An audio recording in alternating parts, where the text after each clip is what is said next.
glad to be here. I'm Anjali Malhotra, and I am a corporate leader of 30 years who's recently turned a consultant because I wanted to give back what I've learned through these years.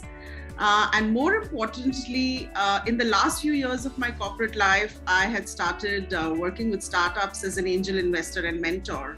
And I realized that I wanted to spend more and more time doing that. And therefore, my consultant stint allowed me that. So I'm also an angel investor mentor turned director of Founder Institutes. I've founded an accelerator program for startups. So I'm devoting more and more time to doing that.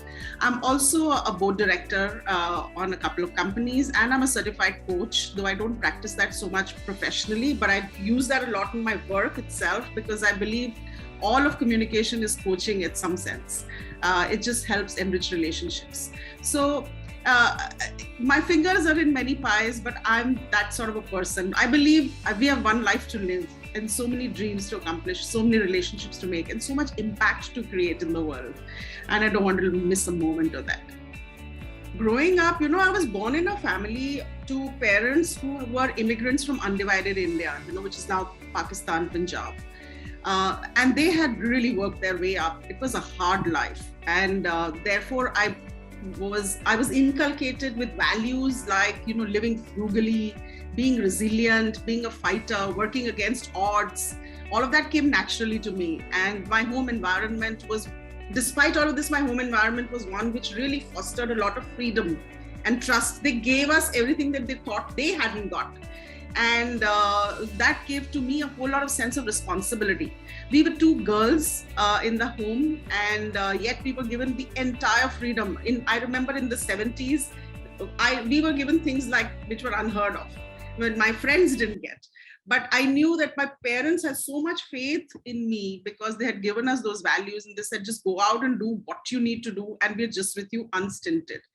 And I think that responsibility and that helped me dream. So that was my first influence, which kind of, spurred me to push the boundaries and stretch the envelope as much as possible.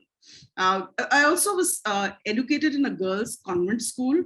It was Saint Teresa. So actually we had Mother Teresa sort of working with us. She used to visit our school. And that also showed us a whole lot of humility and so much of, impact that she created through her quiet work.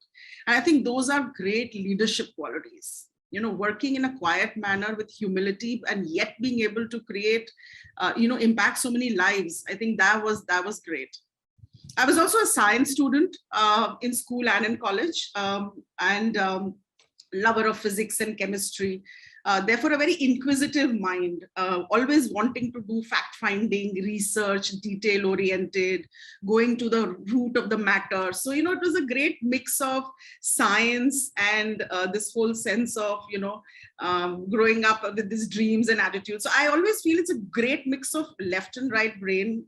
My left brain was always the science brain, but I always had this right brain which wanted to do something bigger, visioning and purpose and, impact and responsibility and innovation and transformation. Those are words that really inspire me. And somehow I have lived my life combining both of these things together. And that has really shaped me as to who I became.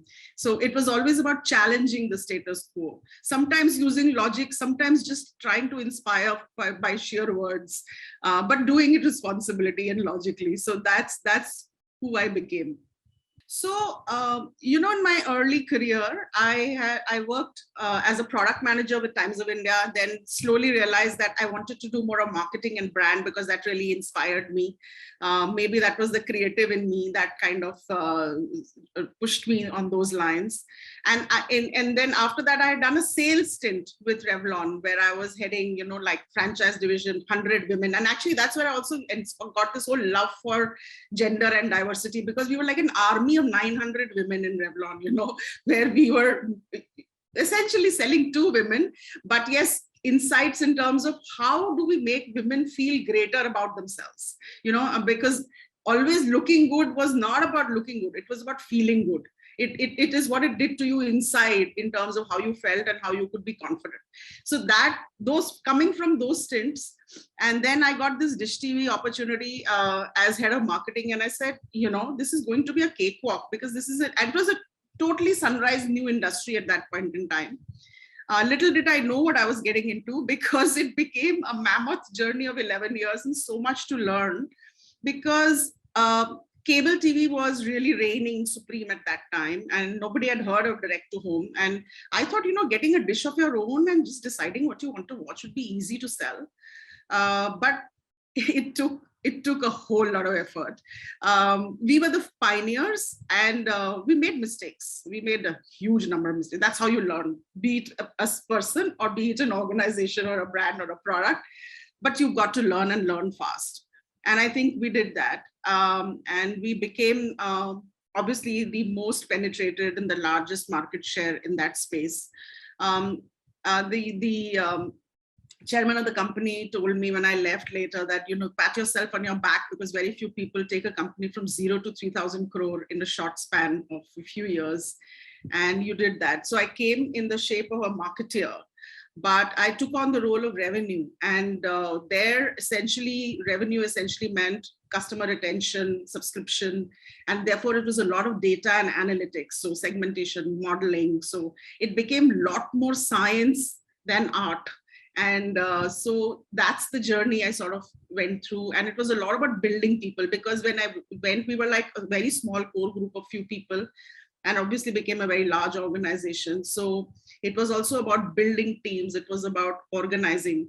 I have somehow been the sort of a person who in every one of my stints has joined an organization and taken them through that growth S curve, which is, I always like opportunities and roles which allow me to, go up a growth path. And somehow I feel when it starts to plateau, when it's kind of maturing, I sort of lose interest and I move on to the next one, because I like to see that I'm a learner and I'm a builder. That's who I am. I'm a quintessential learner. If I feel in any year when I'm making a business plan, there isn't any great growth, I have to find where we will grow, how will we inspire our people, what new will my team learn this year? And that has been very, very core to me somehow.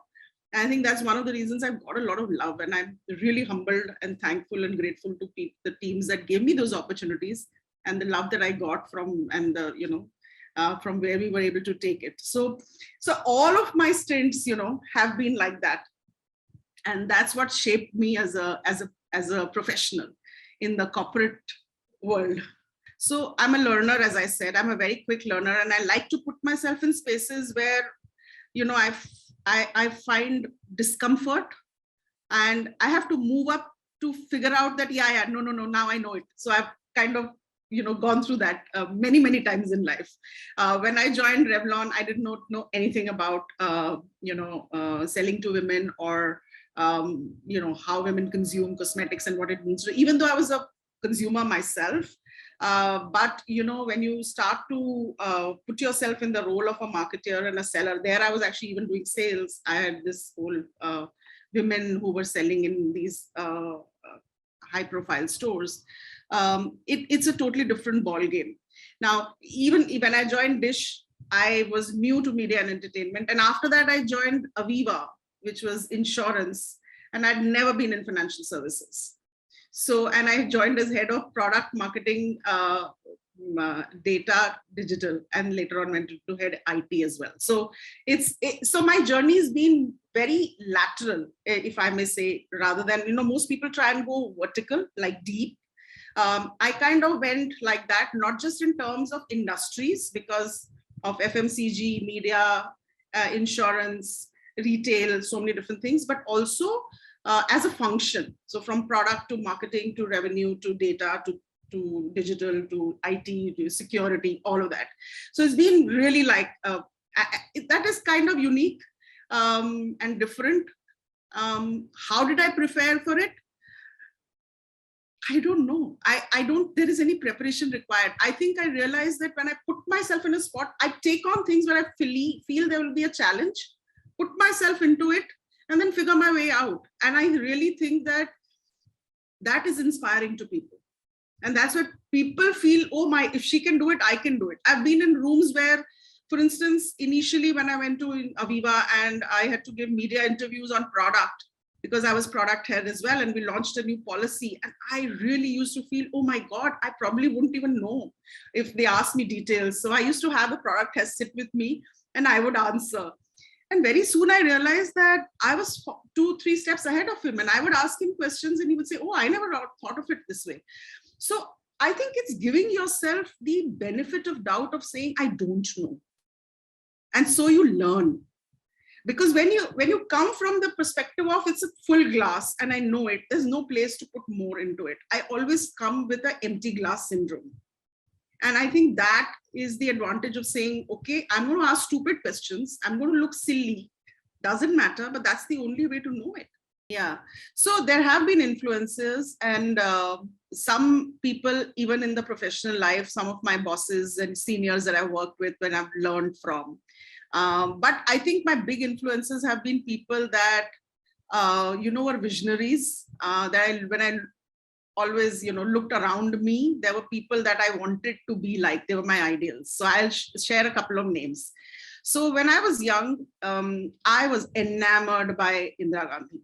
Okay, I remember she had come during one of the election campaigns to where we used to live. And even today, thinking of that day gives me goosebumps. That's the kind of inspiration that woman has been for me. But I saw in her the embodiment of woman power.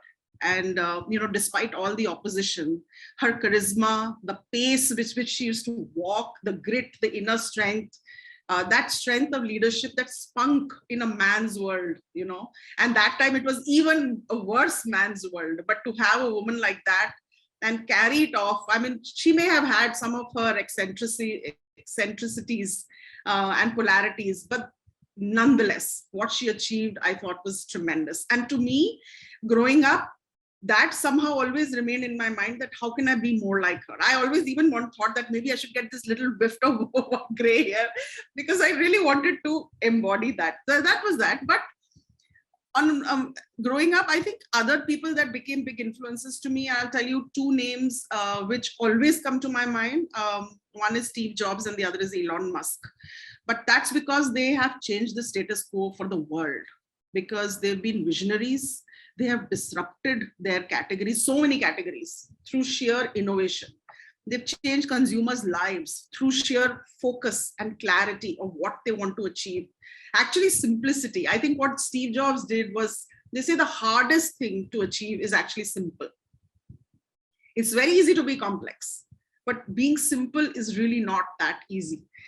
But being able to achieve that, and at that scale, and changing lives completely forever and ever, I think Steve Jobs did an amazing job of that. In fact, in all my, whenever I worked in my room, I've always had this poster of Steve Jobs which says, it's only the people who are crazy enough to believe they will change the world that will do. And I thought that was a great line for me. I always had it in my room. And so that's what Elon is doing today, whether it be going to space or, mining, or the kind of Tesla, the kind of cars he's getting. I think we evolve as consumers. The earth is throwing up challenges at us, and we need people like that to be able to solve for them and create a better tomorrow. I think that's a great inspiration for me. Another guy who I've been really inspired by is Barack Obama. Great compassion, the amount of sheer love and care that oozes from every word that he speaks, the orator quality, he speaks so well. I really want to imbibe some of that. It's amazing the way when he speaks, you just kind of go silent and you want to catch every word. And the kind of inspiration that you get, the way he enrolled America into a unified force. I thought those are the names that have sort of been ideals and inspiration for me. I think for me, I actually wrote out my own purpose in the last, I think 3 years or 4 years back. In fact, it took me 2 years writing it out, because when I put that inquiry into myself, it's not an easy answer. So I read a couple of books and I listened to a whole lot of videos and inspirational people. Then finally I fell upon Simon Sinek's Start with the Why. And then he kind of creates a method to do it, right? So I tried to be methodical about it. Maybe that's my scientific brain trying to do it the right way. But finally I wrote a few words, and it's never final. There's no destination. You look at it every day and you say, no, this doesn't fit, I need to evolve more, and so on. But what I wrote for myself is that I want to be a channel of transformation for people and for organizations. I want to be a change maker that can leave things richer than I found them through my contribution. And that purpose has kind of been inspiring me. And that's one of the reasons I gave up corporate life. Last year, after I, these stints that I did in all these organizations, and I was Chief Customer Marketing, Digital and IT Officer. And I said, I don't want to do this anymore because I want to make a bigger contribution. We had talked about the S-curve, right? And I said, I've done that in these companies, somewhere 5 years, somewhere 11 years, but now we are seeing it's so agile. Look at the startups, they're doing it in 1 year. There is a guy who became a unicorn in 6 months. How can I do more of that? So actually it started with me going and becoming angel investor initially, and I started giving small checks. That's how angel investing starts. You start funding. And I realized, no, I didn't want to do that. I wanted to work with them. And I thought that I'd go back and give to them. It was the other way around. There was so much to learn. And so when I learned from them, I realized now I want to be part of this success, because when you're changing, how can I help you change, and how can I go along with you? So that for me became success. There are so many problems facing the earth today. And when you look at the UN Sustainable Development Goals, or even otherwise, all the big issues that we are quarreling, be it, environment, sustainability, diversity, just the planet, just so many things. These solutions are going to only come from startups. They are not coming from the large enterprises, because they neither have the agility. You talked about agility. They don't have the agility. They don't have the speed. They don't have the innovation power. Yes, how they can help is by supporting startups, by acquiring them, by bringing them the funds and the capital. But that the change is happening in that ecosystem. So I wanted to be part of that ecosystem. So for me, shortening those S-curves by moving from enterprises to startups has been part of my success journey, in terms of saying, how can I participate in that? So it's about transformation using technology and innovation. It's about changing lives and doing it in a responsible and sustainable way. So that, and now doing that through startups is what is really helping me. So as you would know, today I am now running this accelerator program, and I'm planning, say, to do other things where I can create a bigger, I don't know how I'll get there possibly, but I always feel that you have a dream, you keep it at the back, but then you keep the focus on saying, okay, let me keep doing the job. That'll happen. We'll get to it. But I want to create, more funding opportunities. Okay, so I've done a few in my portfolio. There's one who is in the space of entertainment and gaming, another one which is a food tech venture, another one which is in language learning, for Indian language learning for not just Indians who are dislocated from their state, but also around the globe. So I'll just take a few examples. Another interesting one is on augmented reality for retail. So some great examples, but let me take one or two and show you an example of how we can, make a difference. So there's this food tech QSR venture that, which is Pan-Asian food. I met them about 2 years back, and they were doing about 20-25 lakhs a month. Not bad at all for that leg. And they were looking for funding, and this is pre-COVID, right? And then COVID came, and the numbers went completely to zero, right? Because everything just stopped. Because they had dine-in stores. There was some, but we pivoted totally to cloud kitchens. Of course, the work was all done by the founders. I was only advising and working with them. But in a less than 6 months time, the numbers were already higher than what they were doing earlier. Less than 6 months. It's easier said than done. And that 2020 was a very hard year because nobody was prepared, and the impact on lives may not have been as bad, but the impact on the economy was really, really bad, right? On businesses, because people had to literally reinvent their models. So come 2021, we saw them doing much better. We helped raise the next round of funding. They are already at 1.5 crore a month, so they've gone 6x from there, and grown hugely in terms of number of stores. This is just making sure that when lives change and people wanted to be served food at home, and variety of food, because we all wanted experimentation, and we all wanted it at home. How can we make that happen? Sounds simple, it's not simple making it happen, but this is one example. Another great one is how people want to shop for, say, jewelry, okay, or to even handbags, and you want to see how it looks on you, but you can't see it because you're not in the store.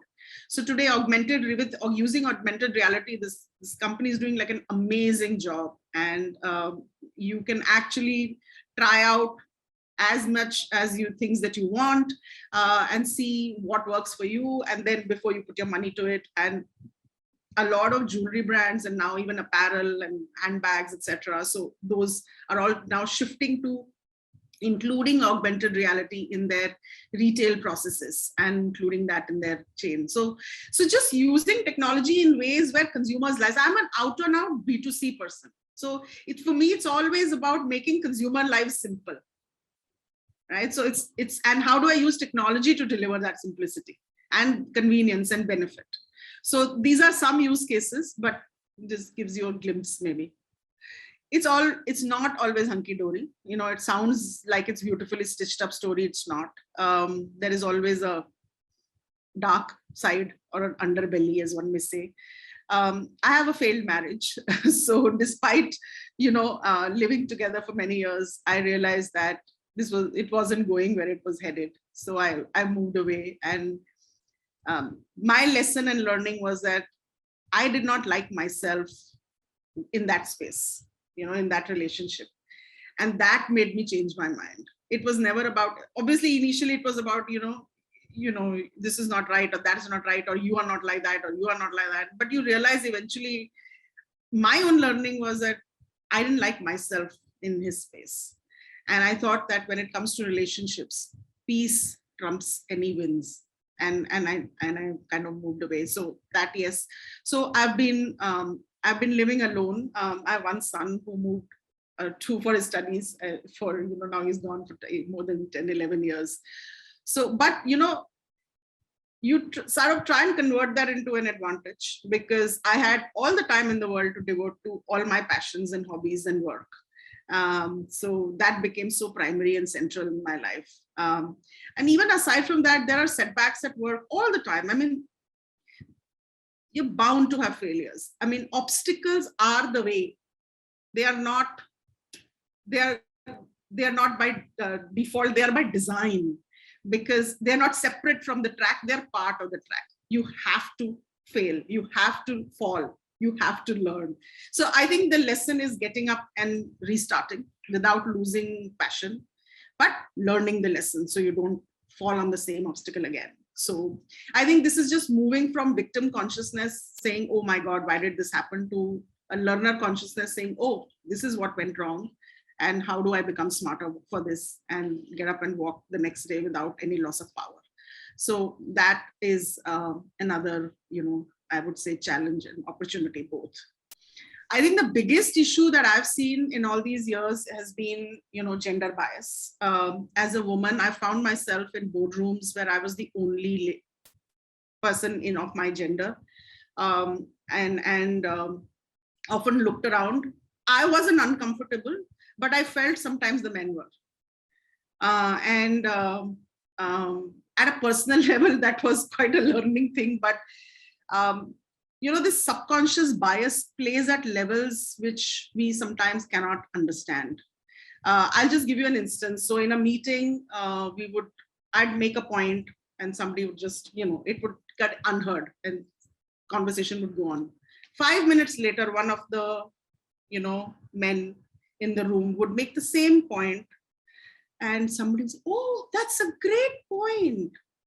And I would just look and say, hey, what the hell just happened? I said that 5 minutes back. So I think as men, I don't blame them for it. It's in our DNA. You overlook when the women in the household speak. You are taught to not listen to them. Arey, unka to kaam hai, bolti rahengi. And it happens at work.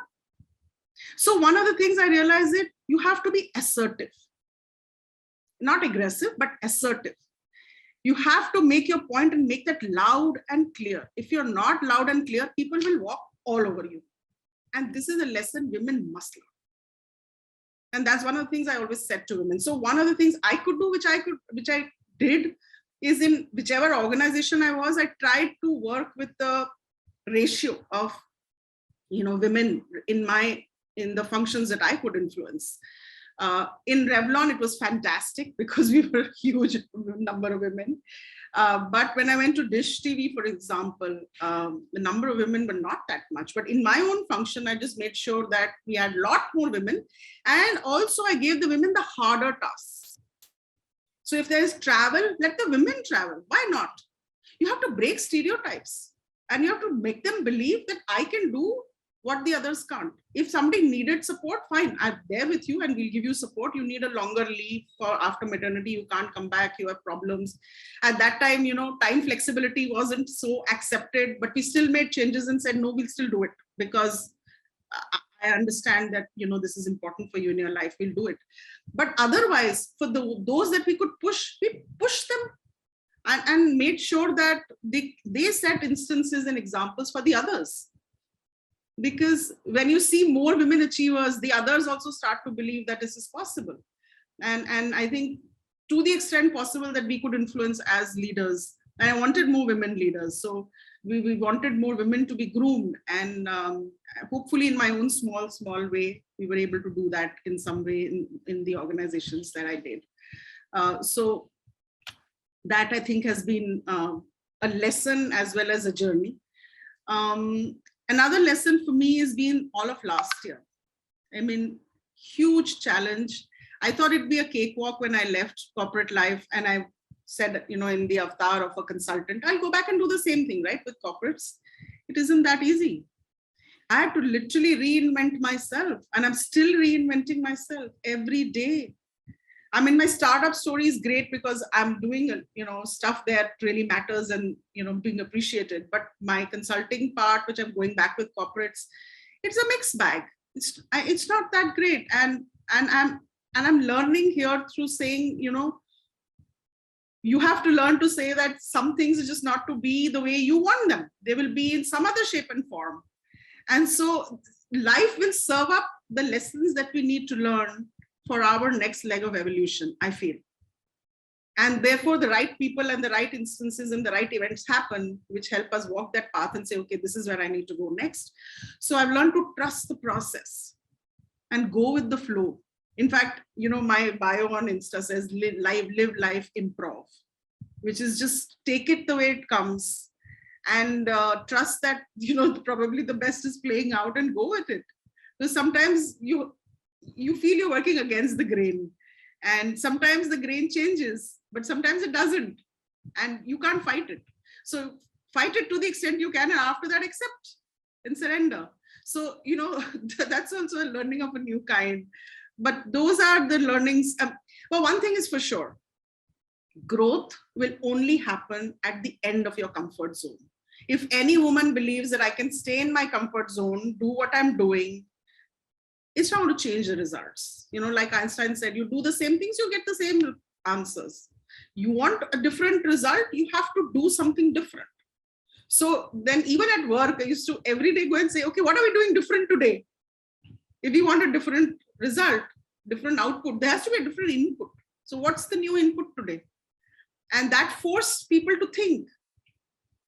So this is about telling yourself that, is about challenging yourself and challenging your teams. And despite that, believing in the self, because eventually the belief that you're bigger than any obstacle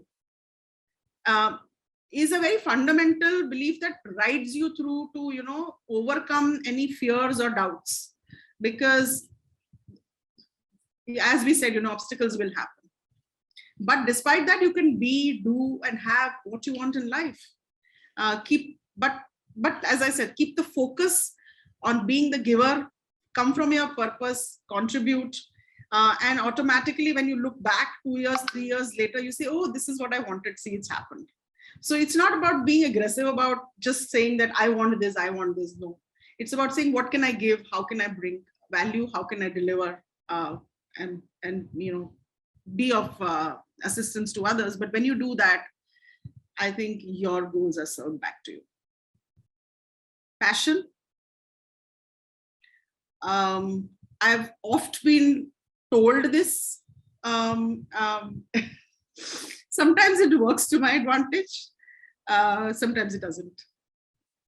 There are times when it can turn the other way around. But yeah, I don't think I can take that away from me. It's intrinsically part of who I am. I feel when I do something, it has to move me deep enough for me to feel about it. So even when I invest in a company, I have to feel it from within. It's never a very logical decision. It's always that gut. They say the women have a stronger gut. The hypothalamus that women have between the left and the right brain is stronger, and therefore the gut intuitiveness that we get. That's to say, you should trust a woman's intuition because she knows it's right. It's coming from science. It's not some fad. But I always believe in trusting my gut, and that if I feel passionate about it, then I commit myself to it. If I don't, and that voice isn't there, then no point wasting my time, because that's what gets the energy going. And that's what brings then, whether the ability to innovate or the ability to think beyond, to, whatever else that you want to do will come because there is a fire in the belly. So I think there are things that you do at a personal level, and there are things that you do where you are impacting people. So at a personal level, it's about making the right choices. Like at my food habits, we're like a typical Panju family, right? Punjabis love their non-vegetarian food, but I gave it up not for any other reason, not for a health reason, not for any reason, but just because I don't think for the planet, it's not the right thing to do. Just for that reason. But those are that, like, for instance, in my home, my mother's home, and wherever I could, we just said remove every bit of plastic. Small things, but each one of us has to make a difference, right? It's that little tiny drop in the ocean, but every drop counts. Like conserving energy, and like financial inclusion for people that we work with, the maids and the drivers, etc. Can we make them more savvy? Can we open bank accounts for them and things like that? We did that on a larger place when we were in the career, when I was in insurance for 5 years. That was like the big mission. How can we create financial inclusion bigger, right? But even I'm saying at a personal level, we try and do as much as we can. Supporting diversity. Whenever there's a choice of giving a job to a woman versus a man, I will prefer giving it to a woman. I may be biased, but I think they deserve it.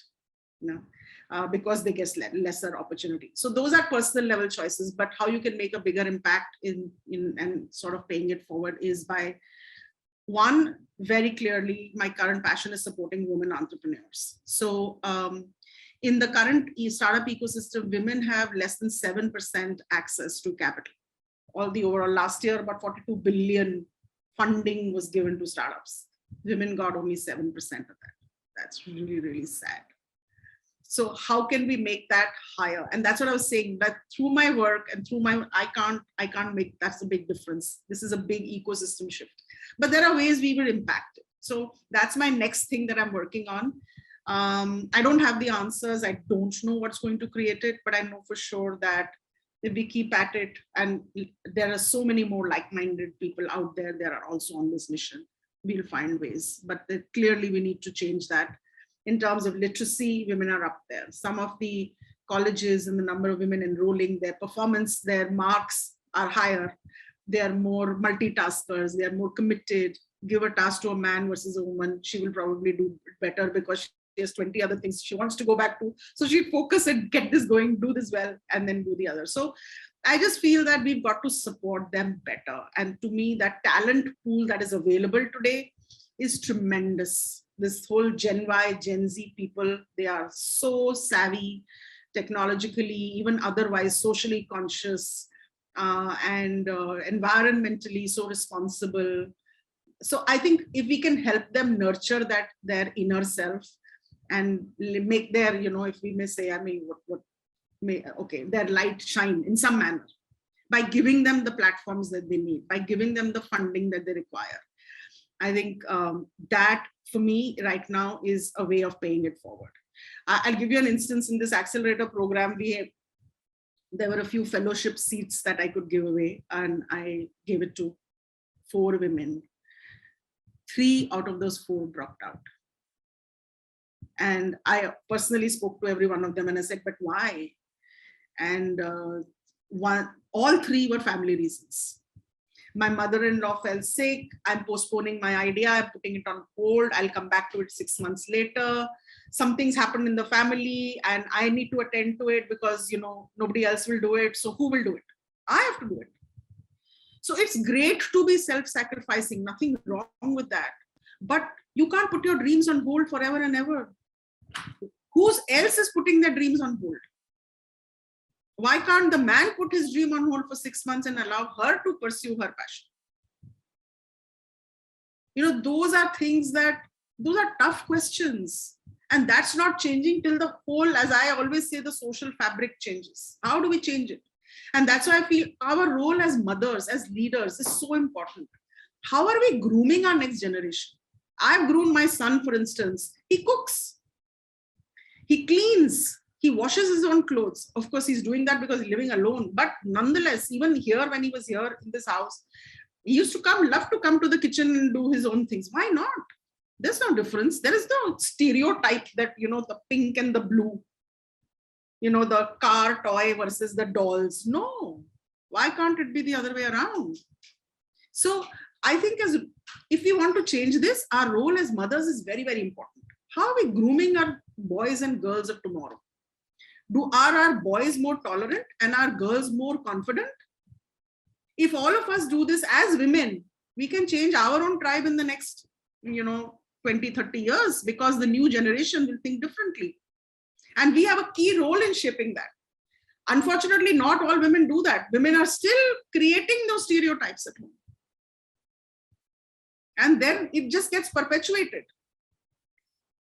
And as mothers, I think we can change those stereotypes by changing at the grassroots level, the next level coming up. I think that's a great way of paying it forward. Same thing as leaders in companies and in corporates. How are we making sure that we break stereotypes and give the girls the hard jobs, as I said, and make them believe in themselves and let the men do the soft job? It's okay. Doesn't matter. Nothing's going to change, but rotate the job.